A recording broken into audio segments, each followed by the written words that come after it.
just picked up this little gem. It is a 1993 Dodge Cummins W250. It has originally 342 kilometers on it and is an absolute unmolested gem. Base edition, and it's got a 5-speed truck. It does have its quirks though. It's got a little bit of rust here and there. Nothing too serious. So the Joester there's got the vinyl floor out of it, all cleaned up. A little bit of rust holes on the floor. Driver's side's gonna need a pan. Again, nothing too serious. The dash, absolutely stock. Shift boots, all original, man. Not even dirty. Headliner, just a wee bit of sag. Out back, she's good. The box is good. We took her off.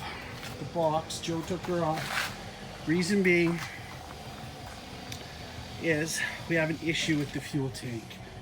The previous owner, I guess, lost a strap, broke a strap.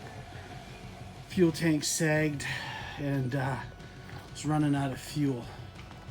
It does have a little bit of scale on the frame, nothing too serious.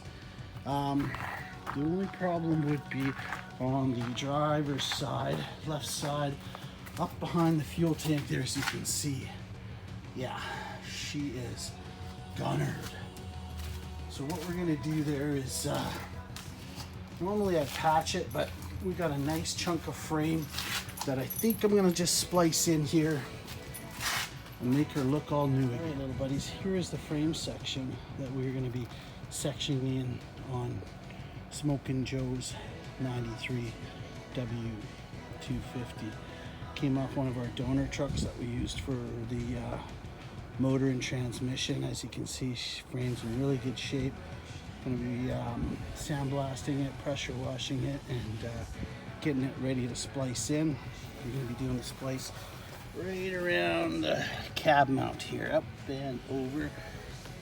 In between the cab mount and the cross member. Here we go. Truck's getting leveled. Double checking things. As you can see, there's a bit of frame rot there. A little bit of rot there. That cross member that goes right over, she gone. And we're gonna be splicing the frame right by that cab mount. There's a bit of chalk if you can see it there. It's gonna be a good place to do it. Get this little gem back the way she used to be. And here we have the box. Again, all original, straight. The only problem is the two wheel well arches have a little bit of rust.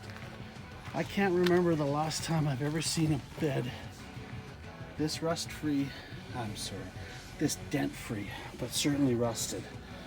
So we'll go through it, probably take the quarter panels out, repair the wheel wells, outer wheel wells, and then go from there.